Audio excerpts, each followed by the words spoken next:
Então a primeira coisa que a gente precisa entender, amados, é fazer essa distinção do corpo, alma e espírito. Entenderam?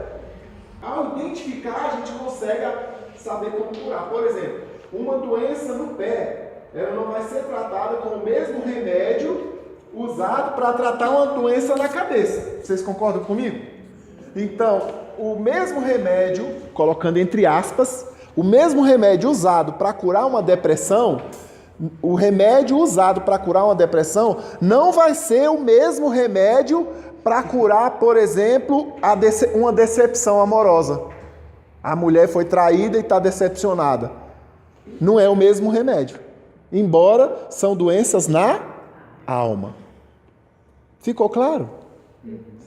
Fala, Alessandro. Ali no livro de Ezequiel, capítulo 37, ali podemos afirmar que aquele exército, ele recebeu a alma, né?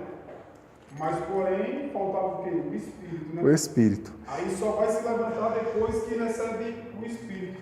Então, uma pessoa pode estar morta e ter alma ainda. Sim, com certeza. Vou só fazer Não, ali é um pouquinho diferente. Já a gente chega lá. Só dentro do que o senhor falou. Por exemplo, lá em Ezequiel é o Vale dos Ossos Secos, não é? O que eles receberam foi corpo. Primeiro eles receberam corpo, né? Eles receberam corpo. E aí depois eles, ao completar o corpo, eles receberam a alma. Mas eles estavam mortos espiritualmente. E isso é comum. Tá cheio de gente morta espiritualmente, andando por aí. O que é que torna o indivíduo vivo espiritualmente?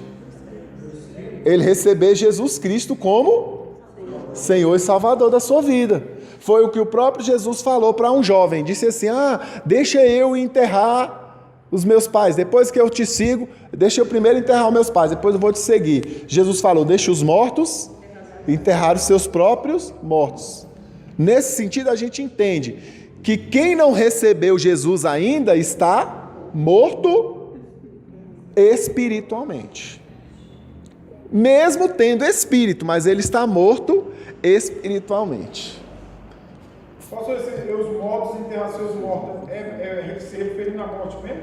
Porque até onde eu aprendi, diz que quando o pai chegava a uma determinada idade, o filho mais velho assumia, né? E era visto como um morto. Aí ele herdava tudo. É por isso que Jesus disse, deixa os mortos enterrar seus mortos. É isso mesmo ou não? Não, naquele sentido ali, Jesus estava falando para ele, deixe as outras pessoas cuidarem dele. O que ele estava falando, o que o jovem falou para Jesus foi o seguinte, eu vou te seguir, mas espera primeiro meus pais morrerem, porque eu sou responsável por eles, pelo cuidado deles. Quando eles morrerem, aí eu vou te seguir. Vou estar livre da lei para poder te seguir. Aí Jesus falou para ele, não, meu filho, olha, deixa os mortos sepultar seus próprios mortos. Vem você e me segue. Ele estava falando em outra língua, em outro sentido.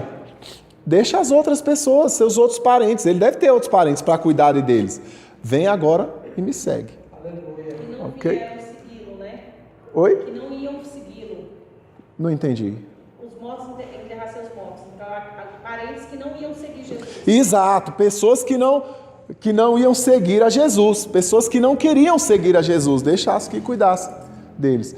A Bíblia fala que todos nós estávamos mortos em nossos delitos e a gente só recebe vida quando a gente recebe Jesus. Tem até uma frasezinha bem engraçadinha que é assim: quem nasce duas vezes não morre. Quem nasce duas vezes não morre. Quem nasce uma vez, com certeza morrerá. Nascer duas vezes. Todos nós nascemos uma vez, que é o nosso nascimento biológico. Se a gente ficar só no nascimento biológico, a gente com certeza vai morrer. Morrer nos nossos delitos e pecados. Agora, se a gente nascer de novo, e foi o que Jesus falou, é necessário nascer de novo. Todo aquele que nascer de novo herdará o reino de Deus. Então, quem nasce duas vezes não morre mais, não vai mais morrer. Você nasceu 2 vezes, você recebeu Jesus como seu Salvador, sua salvação. Ok? Mas vamos voltar para cá que tem muita coisa aqui. Vamos lá. O que é cura interior? É a cura do nosso homem interior, ou seja, do nosso ser interior. Não tem nada a ver com o nosso corpo. O ser humano, ele é composto por 3 elementos.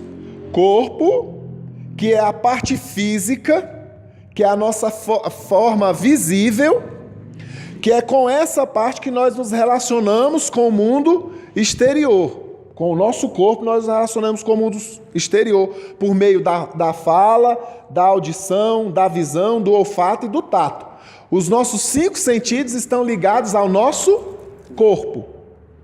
Olfato, tato, fala, paladar, né? Tá tudo aí. Todos eles. Isso aí é o corpo. Mas o ser humano, ele não é só corpo. O ser humano também é alma. A alma, o que é a alma? Olha aí. É a nossa mente, é a nossa vontade, as nossas emoções e os nossos sentimentos. E o ser humano tem a terceira parte, que é o seu espírito. O que é o espírito? É a essência do ser humano. É aquilo que nos liga a Deus. É aquilo que nos liga a Deus. Então o ser humano, ele é corpo, alma e espírito. Se nós fôssemos só corpo, quando a gente morresse, acabaria tudo. Não teria mais motivo. Acabou, morreu, enterrou, a terra comeu, acabou. Como um animal. Que eu não vou usar o nome de um animalzinho que é querido, né? Porque senão as crianças ficam tristes. Mas a verdade é que o animal, ele tem 2 diferenças em relação ao ser humano. A primeira diferença em relação ao ser humano é que o animal, ele não tem espírito. Sabe por quê, irmãos? O espírito é a fagulha de Deus. É como se Deus... É meio estranho isso aqui, mas presta atenção. É como se Deus fosse uma chama, uma grande chama. E aí ele pegou, ele fez um bonequinho de terra e tirou um pedaço dessa chama e colocou nesse bonequinho. Essa chama é o Espírito. É uma analogia para você tentar entender o que é o nosso espírito. Ah, mas tem tanto ser humano que é terrível, ele é pecador, ele faz... Por quê? Porque a natureza do homem está corrompida. Mas o espírito que nós temos, ele veio de Deus. É a essência de Deus em nós. É por isso que o diabo, ele faz de tudo, irmãos, para deturpar a nossa imagem, para acabar com a gente, porque ele sabe que no espírito ele não pode mexer. Fala, Jaime. No caso, você está falando do animal. Sim. Na verdade, então eu deveria ter o espírito em vez da alma? Não. Porque a Bíblia não fala que a alma que pegar essa morrerá? Sim. Então, não seria essa a questão dele não ter alma? Não. O animal não peca, exato. Mas ali, aquele texto, ele não está falando para animal. O animal é bicho irracional. O animal não peca mesmo, não. Porque para o animal não existe certo, não existe errado. Para o animal não existe pecado. Ele... Não, eu acabei de dizer que animal não tem. Mas o espírito que o senhor está falando aí... A essência de Deus. A essência de Deus não seria um fôlego de vida? Não. Ele não tem também? Fôlego de vida é outra coisa. Oxi. Agora o negócio ficou difícil. Imagina, qual seria o sentido de Deus colocar um pouco dele em um cachorro?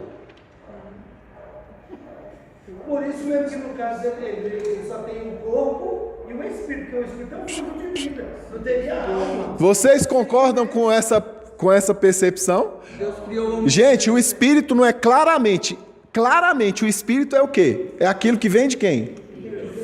O corpo vem da onde? Do pó da terra. Quando esse pó da terra, ele recebe o Espírito, diz a Bíblia que Deus fez o homem do pó da terra e soprou em suas narinas, dando fôlego de vida. E o homem se tornou alma vivente. O fôlego de vida associado ao corpo, fôlego de vida associado ao corpo, torna alma vivente. Agora, o Espírito é a essência de Deus. É o fato da criação ter a imagem e a semelhança de Deus, que está além da questão do corpo, da própria alma e do fôlego. É como se fosse assim: a gente constrói um aparelho, o celular não, porque ele funciona sem. Um rádio. Vou usar um outro aparelho, uma televisão. Você usa materiais terrenos e constrói uma televisão. Na hora que você liga a energia elétrica nela, a energia elétrica, o que é que vai acontecer? Ela vai funcionar. Concorda comigo? Ali já é uma televisão que está funcionando. A gente poderia dizer que ali já está o corpo e a alma. O Espírito é o quê? É a essência. Liga uma televisão. O cara fez a televisão e liga a televisão e tenta assistir Netflix nela. Tenta assistir alguma coisa se ela não tiver conectada a alguma coisa. É igual o ser humano. Ele precisa estar conectado a Deus. E o que conecta ele a Deus é o seu Espírito. Entendeu?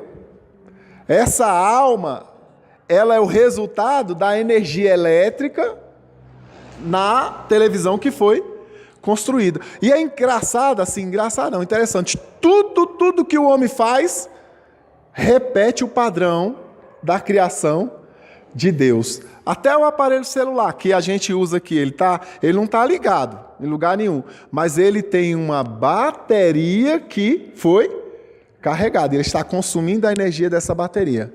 Compra um celular feito de materiais terrenos, pó da terra, liga ele.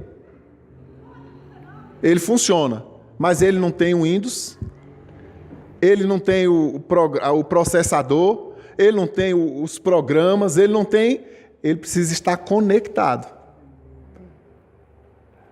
Eu entendo que algumas coisas é difícil da gente entender, e glória a Deus por isso, porque essa é uma delas, né? Mas a gente vai caminhando até onde a gente consegue compreender.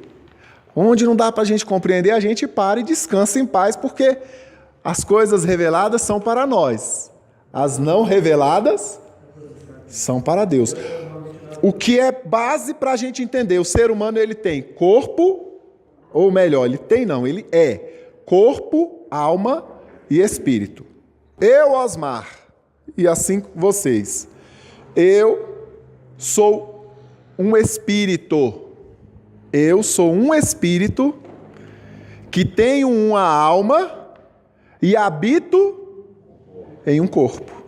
Eu não sou esse corpo, porque senão na hora que esse corpo se acabar, eu acabo também. Ele está só emprestado. Eu sou um espírito que tem uma alma, que tem um intelecto, que tem emoções, que tem vontade, que tem o desejo, sonhos. Eu sou um espírito que tem uma alma e habito em um corpo. Qual é a diferença de Deus para mim? Ele é espírito. A Bíblia não diz que Deus é espírito? E importa que os que adorem, o adorem em espírito e em verdade. Deus é espírito. Também tem uma alma, mas Deus não habita em nenhum corpo. Os seres celestiais também são espíritos. Também possuem alma, eles possuem vontade. A prova de que eles possuem alma, que eles possuem vontade, é que alguns escolheram desobedecer a Deus e outros escolheram obedecer a Deus. E os que escolheram desobedecer a Deus foram expulsos do céu. Pastor, nós não temos Sim. Então, como é que Deus não habita? Oi? Nós não somos templos. Somos, sim. E como é que Deus não habita no corpo? Quem que está dizendo que Deus não habita no sentido que Deus não tem um corpo, Alessandro? Entendi.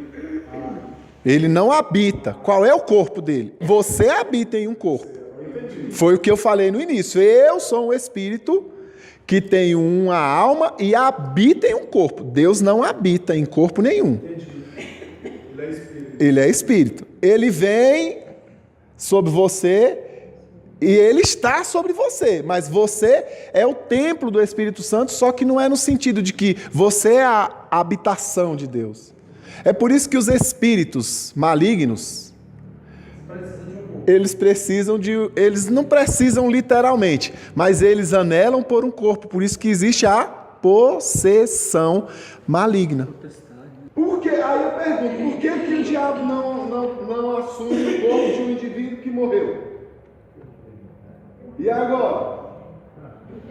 Porque o corpo está morto, gente. Morreu. O corpo está morto, o diabo não tem poder de dar vida. O diabo só vai habitar num corpo que estiver vivo. Vamos lá, vamos entender melhor a alma. Entendendo melhor a alma, porque a ideia é, como a gente vai estudar cura interior, a gente tem que entender a alma. Se a gente fosse estudar medicina, a gente teria que entender o... Por isso que o cara fica 10 anos. Aí, olha só que incrível, gente. O cara estuda 10 anos, medicina é 10 anos. O cara estuda 10 anos para entender uma área do corpo. Ortopedia, ou oftalmologia, ou cardiologia. 10 anos para entender uma área do corpo. Eu considero a alma muito mais complexa do que o corpo. E a gente acha que vai entender a alma aqui em 6 horas? Então é bom a gente baixar a nossa bola. Estão entendendo? Para entender uma área do corpo, uma partezinha do corpo, o cara estuda 10 anos. Como é que a gente vai realmente entender a alma? A gente vai ter uma noção. Eu estudei 5 anos psicologia, que é a ciência do comportamento humano. Ela não estuda a alma, ela estuda o comportamento humano. Só que o comportamento humano é resultado da alma. A gente se comporta com base na nossa maneira de pensar. É a nossa mente que comanda o nosso comportamento.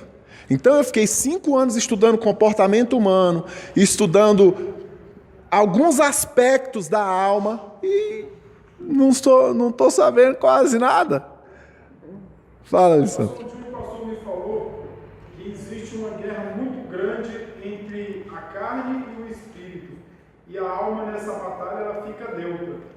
Aí ele me explicou dizendo que se o espírito estiver forte, a tendência da alma é inclinar para o espírito. Mas se a carne estiver forte, a tendência da alma é inclinar para a carne. Vou pegar isso que ele falou e vou fazer um adendo com a vontade que o senhor falou. O indivíduo que está com o espírito forte, ele tem vontade de ler Bíblia? Vontade é alma. O espírito o cara que está com o espírito fortalecido, ele tem vontade de jejuar? Tá vendo? O espírito está influenciando a alma de maneira positiva e essa influência positiva está se manifestando no corpo. Realmente há uma guerra entre a alma, entre o espírito e a carne. A Bíblia fala obras da carne e obras frutos da carne e frutos, só que no meio tem a alma. E é aí onde está o X da questão. A alma é o que define para que lado vai. Na verdade, ela vai sofrer a influência, né? Fala, Alessandro. Se o espírito estiver mais forte, aí com certeza ela... Influencia a alma de maneira positiva para aquilo que... É como esse exemplo é excelente. Eu adorei esse exemplo que você deu. Beleza. A alma é tudo que o homem é. É a sua personalidade. Estou falando de alma. Personalidade, é o seu ego, é o seu intelecto, repetiu aqui, é o seu caráter. A alma é o mundo dos pensamentos, os sentimentos, as decisões. A alma está entre o espírito e o corpo e pertence aos dois. A alma está ligada ao espírito e está ligada ao corpo. Talvez fique confuso, mas é tipo assim: o dedo é corpo? A unha é corpo? Cabelo é corpo? Olho é corpo? Então, quando eu digo sentimento é alma, emoção é alma, vontade faz parte da nossa alma. Estão entendendo?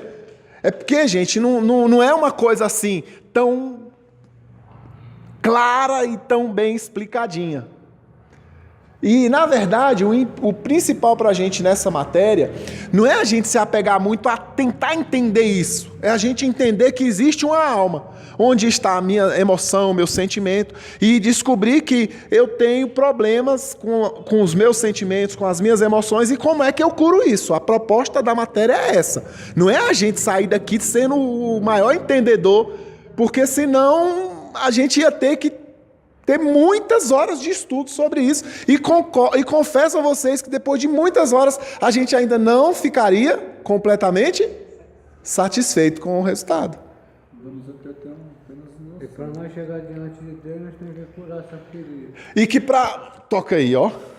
Vou completar com a fala dele. É entender que eu tenho uma alma. Que dentro da minha alma está emoção, sentimento, vontade, desejo. E que algumas coisas acontecem e que ferem a minha alma. E que eu preciso curar essa minha alma para que eu tenha condições de viver plenamente na presença de Deus. Tem gente que ela é saudável fisicamente, mas ele é doente emocionalmente. Tem pessoas que são saudáveis emocionalmente, mas são doentes fisicamente. Porque não tem doente espiritualmente. Espiritualmente só tem dois tipos de gente: ou vivo ou morto.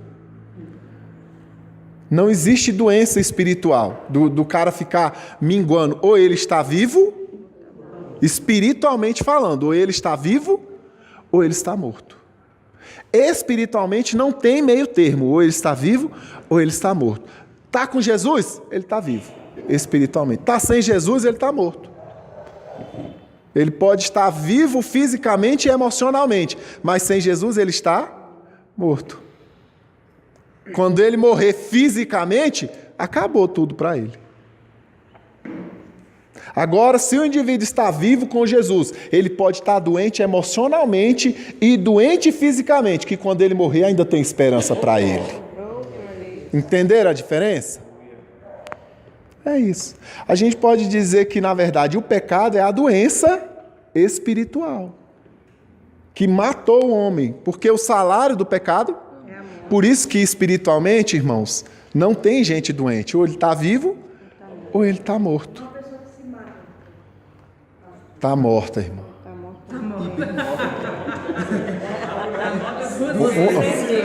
Uma pessoa que se mata, eu vou aqui profundamente refletir, vou lhe dizer que depois que ela termina o ato, ela está morta.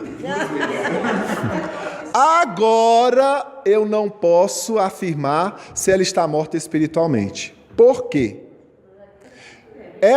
A Bíblia fala que o suicida não vai para o céu, não é?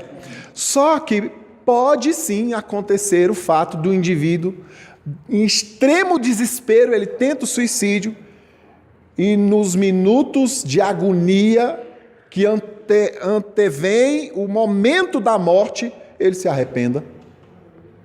E só quem vai ter conhecimento disso é Deus. Então, vamos ser cuidadosos ao sair por aí afirmando: fulano suicidou, foi para o inferno. Nós não sabemos. A gente não sabe. Pessoas que tentam suicídio, mas não se arrependem. Se ele tentou o suicídio, não se arrependeu e conseguiu êxito, se lascou. Por quê? um dos mandamentos é não matarás. E ele tirou a própria vida. Ele matou a si mesmo e não se arrependeu. Tá claro, já se lascou. Perdão da expressão. Não tem muito o que ficar discutindo sobre isso. Algumas pessoas falam que Judas se matou, mas biblicamente a gente não vê isso na Bíblia, não. Eu não vejo ele como... A Bíblia fala que ele se enforcou. Que ele foi lá e ele se enforcou. E há um outro texto que diz que a árvore, quando ele tentou se enforcar lá, o galho da árvore quebrou. Claro que o texto não fala exatamente assim. Aí você tem que interpretar. E ele caiu e se abriu o seu ventre e as suas entranhas caíram pelo chão. Só que pode ser que quando ele caiu, já estava morto. Pode ser que antes mesmo de cair, na agonia da morte, porque ninguém morre enforcado instantaneamente, existe segundos, milésimos de segundos ou até segundos de agonia em que o cara pode ter... Que merda que eu fiz, meu Deus, me ajuda aqui. O que é isso aqui? Meu Deus, me ajuda, que merda que eu fiz. Isso é o quê? Entenderam? Já foi feito pesquisas e muitas das pessoas que se suicidam com enforcamento, elas têm sinais visíveis no corpo de que se arrependeram. Por quê? Elas se enforcaram e quando foram lá encontraram o pescoço cortado, rasgado e as mãos cheias, as unhas cheias de pele do pescoço. O que é que era aquilo? Era o cara tentando tirar. Agora, irmão, tem que tomar cuidado, porque você pode estar saindo daqui para ali num carro ali e bate o carro e morre instantaneamente. Não deu nem tempo. É por isso que a gente tem que viver na presença de Deus. Conserta. É por isso que a Bíblia diz o seguinte: vá até o teu irmão, conserta-te com ele enquanto está no caminho. Pois é. Enquanto... Posso falar um minuto? Até 2. Então, irmão, nós temos que... Quem tem o privilégio de fazer esse curso aqui, como eu já estou aqui há 2 anos e meio, esse privilégio nosso, ele está mostrando para nós o caminho dos céus. Então, isso aqui é a cura da nossa alma, porque nós não estamos aqui para ficar buscando muito conhecimento, mas daquilo que nós aprendemos, levar nossos irmãos e dar, porque o nosso alvo é o céu. Quem é que está aqui? Quem é que é o céu? Verdade. Então, eu creio que eu tenho sido ajudado e esse curso que eu tenho feito já mudou muito a minha história. Ele já me deu uma outra visão. Maravilha. Amém, queridos? Vamos avançar? Pode perguntar. Só me explicar, pastor, tem possibilidade de uma pessoa ela não conseguir lançar o perdão e o corpo adoecer? Sim, vamos chegar nesse ponto lá na frente. Doenças psicossomáticas. Por que a gente tem que trabalhar a cura da alma? Porque se a alma não for curada, a doença pode... E aonde é que vai manifestar a doença da alma? No corpo. No corpo.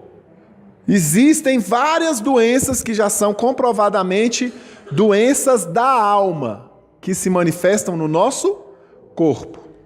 O espírito humano, ele é o ponto de contato com Deus. É através do meu espírito que eu tenho consciência de Deus e que eu me relaciono com Ele. Então, fiz aí a distinção.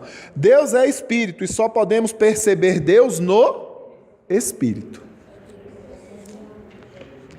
Vamos lá, áreas da alma, para a gente poder entender mais ou menos. Do jeito que eu fosse dizer, áreas do corpo. Área do corpo, bem simples, cabeça, tronco e membros, são as áreas do corpo, né? A alma, não é que a alma tem um corpo.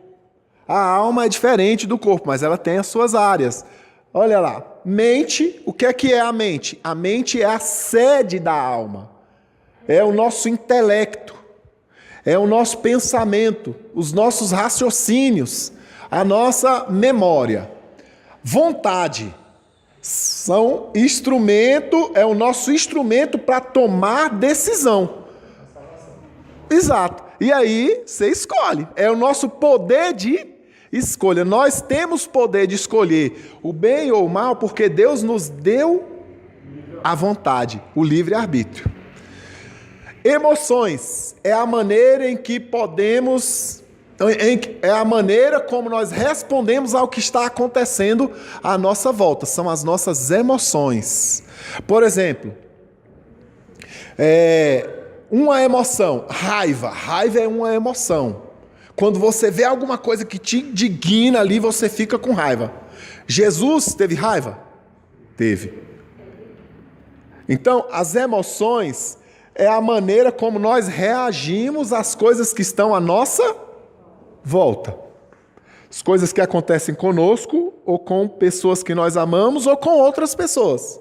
Isso vai gerar emoções em nós. A alegria é uma emoção. O amor é uma emoção. O medo é uma emoção. E um detalhe, emoções nem é boa e nem é ruim. A emoção, ela é neutra. A ira, por exemplo, ela não é boa e nem é ruim.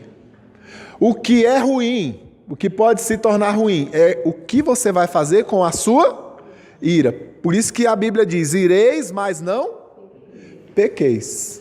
Por exemplo, uma pessoa pode amar. Vamos supor que uma mulher, a irmã Antônia, hipótese aqui, Antônia, não é Antonieta não. A irmã Antônia ama o José. É uma emoção. E ela ama tanto que o José bate nela todo dia e ela continua vivendo com ele. Não é o amor aí que é errado. É o que ela está fazendo com esse amor. Ela está amando mais a ele do que a si mesma. Entenderam? Aí tem também sentimentos, que é gosto, simpatia, alegria, tristeza e um conjunto de outras coisas. A gente, ao longo das aulas, a gente vai ver mais informações sobre isso. Onde foi que tudo começou? Nós não estamos falando de cura interior? Por que precisa de cura interior? Teve um momento onde aconteceu tudo aí que foi preciso para a gente entender por que precisa da cura interior. Primeiro, vamos lá. Deus criou o homem à sua imagem, à sua semelhança. Quando Deus criou o homem, Deus queria ter comunhão com ele.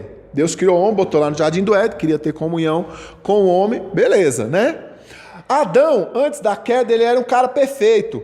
E ele usava todo o potencial da sua alma. Só que ele era governado pelo... Lá no Éden, antes da queda, Adão já tinha alma? Claro que tinha. Quando a gente nasce, a gente já tem alma. Quando a gente nasce, a gente já tem corpo, alma e espírito. Nós somos um espírito que temos uma alma e habitamos em um corpo. Então Adão, quando ele foi criado, ele já recebeu tudo. E ele vivia a plenitude. Ele vivia na plenitude, mas ele não era governado pela carne. Ele era governado antes de pecar. Tanto que ele vivia em harmonia completa com Deus. E aí é onde tem um detalhe. Muita gente fala, pesquisadores e tudo, que nós, seres humanos, hoje, atualmente, nós só usamos 10% da nossa capacidade mental. E aí a gente pressupõe que Adão lá no Éden, ele dominava 100% da sua capacidade mental. Porque não havia o pecado. Certo? Só que o homem caiu. Como que ele caiu? Ele escolheu fazer a própria vontade ao invés de fazer a vontade de Deus. Ele escolheu fazer a própria vontade. E aí, quando ele fez a própria vontade, o que aconteceu com ele? Ele morreu fisicamente? Ele morreu psicologicamente? Ele morreu espiritualmente. E a partir daí, todos os que nascem passaram a nascer mortos espiritualmente. Se Adão não tivesse pecado, todo mundo que nasceria vivo espiritualmente. Como são descendentes de Adão, é como se fosse o seguinte, gente. Adão nasceu, Adão está aqui na Santa Maria, aqui em Brasília, vamos supor que aqui em Brasília é sem o pecado, é antes de pecar.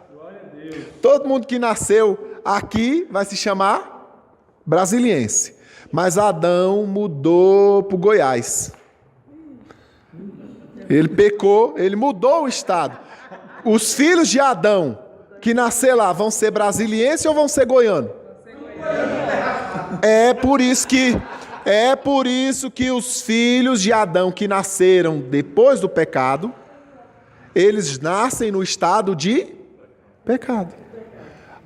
Eu não estou aqui dizendo que Adão teve filho antes do pecado. Se caso ele tivesse tido, os filhos que porventura nasceram antes do pecado, e eu não estou afirmando que ele teve, esses nasceram em perfeição, sem pecado nenhum. Nasceram no estado de pecado. No estado perfeito. Ficou claro, gente? Entendeu? Porque tem gente que às vezes fica questionando, nossa, mas quem pecou foi Adão, por que a criancinha que nasceu ali, ela já nasce no estado de pecado? Porque ela é descendente de Adão. Hã? É a hereditariedade do pecado sobre a vida dele. Né? Aí vem Jesus, por isso que tem que nascer de Jesus.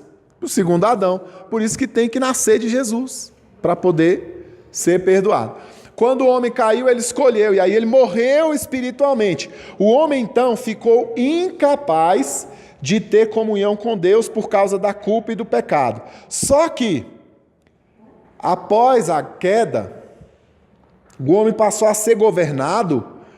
Antes da queda, o homem era governado pelo quê? Pelo Espírito. Após a queda, agora em pecado, ele passa a ser governado pela sua alma. O que é a alma? Vontade, desejo. Ele passou a ser governado agora pela sua própria vontade, pelo seu próprio desejo. E a alma do homem ficou corrompida. Porque quando ele era vivo espiritualmente, a alma dele tinha vontade de fazer as coisas que agradavam. Agora que ele pecou, a alma dele tem vontade de fazer as coisas que agradam a ele mesmo. Pastor, deixa eu perguntar, existe essa possibilidade de alguém, um cara de gente dizendo que vendeu a alma para o diabo? É só uma expressão, Alessandro, é só uma expressão. Ao nos convertermos, nós ficamos livres, então, da culpa do pecado. Mas não ficamos livres das consequências da vida de pecado e das marcas que o pecado cria em nós. Eu nasci no dia 25 de janeiro de 1975. Quando eu nasci no estado de pecado. E eu fui crescendo no estado de pecado, eu fui crescendo vivendo com o próprio pecado. E o pecado foi deixando marcas na minha vida. Pela misericórdia de Deus, com 15 anos eu aceitei Jesus, eu nasci de novo. Com 15 anos. Mas os meus primeiros 15 anos de vida trouxeram muitas marcas para mim, que eu carrego até hoje. Vamos botar um exemplo. Uma mulher, aí ela nasce no estado de pecado, vai crescendo, aí ela se relaciona com um homem, faz 18 anos, se relaciona com um homem, casa com ele bate nela, ele maltrata ela, e aí ele morre, ela fica viúva e ela aceita Jesus. Agora ela é crente. Aí tem um irmãozinho da igreja que está olhando para ela é uma viúva nova, quer casar com ela. Você acha que ela vai ter facilidade de se relacionar com esse irmãozinho? Por que não? Porque ela traz traumas da vida que ela teve com a outra pessoa lá, naquela situação. Então ela precisa ser curada disso, para ela conseguir se relacionar agora com o servo de Deus, um homem de Deus que quer cuidar dela, que quer amar ela de verdade. Entenderam? Na mente permanecem as nossas lembranças desagradáveis, que é o que eu estou falando. São as fortalezas, são os complexos, os traumas. É a insegurança, é o medo, é o sentimento de culpa. Tudo isso aí permanece na mente. E tem gente que pensa, aceitei Jesus, agora tudo aquilo ali foi curado. Não foi, filho. Tem um monte de coisa que a gente traz. A gente aceita Jesus, mas a gente traz a nossa bagagem emocional. É igual uma doença física. O cara tem... Vou usar essa expressão só para quebrar o gelo. O cara tem hemorroida. Aí ele resolve vir para o culto. Aí ele chega, ele está morto espiritualmente. Aí ele chega aqui, ouve a pregação e ele aceita Jesus. Ele aceita Jesus, a hemorroida curou? Não. Estão entendendo? A hemorroida não curou. Ele só saiu do estado espiritualmente, agora ele está vivo. Ele está vivo, mas o corpo está doente. Então tem gente que aceita Jesus, a maioria, todos nós, irmão, todos nós. A gente aceita Jesus, a gente vem para Jesus, mas a nossa alma ainda está doente. Nosso corpo ainda está doente. No nosso inconsciente, Esse que nós somos privilegiados, está aqui estudando isso aqui, porque não é qualquer igreja que faça um estudo desse para você. Aí o irmão aceita Jesus e fica vivendo como se fosse. E aí, por exemplo, o camarada antes de aceitar Jesus, lá no mundo ele estava morto e ele era casado, ou melhor, ele não era nem casado, ele era solteiro. E ele pegava as mulheres da vida, ele ia para o bordel pegar as quengas. Aí ele aceitou Jesus. Isso aí é questão de caráter. Isso aí não tem nada a ver com o espírito dele, nem com o corpo dele, não. Isso é do caráter. Aí ele aceita Jesus. Se ele não tratar isso, ele mesmo crente, ele vai nas quengas de novo. Ele vai lá na casa da luz vermelha de novo. E um detalhe, se a igreja não trabalhar isso, não ajudar ele, se ele não buscar mudar isso na vida dele, ele vive um crente de vida dupla. De dia ele é crente, de noite ele é frequentador da casa das meninas. E alguns podem, inclusive, dentro da igreja, crescer, virar obreiros, pastores e continuar mantendo práticas relacionadas à sua decadência da alma carnal. Não poder servir a dois senhores. Mas enquanto está enganando, ele vai servindo. Mas nem todo mundo, né? Não, claro que não, nem todo mundo. Com certeza tem uns que são de rocha rochedo. Nas nossas emoções, irmãos, está a rejeição, está o ódio, está o ressentimento, o orgulho, soberba, está tudo aí. Na nossa vontade, nós vamos encontrar inconstância, falta de iniciativa. Tudo isso aqui são características da nossa alma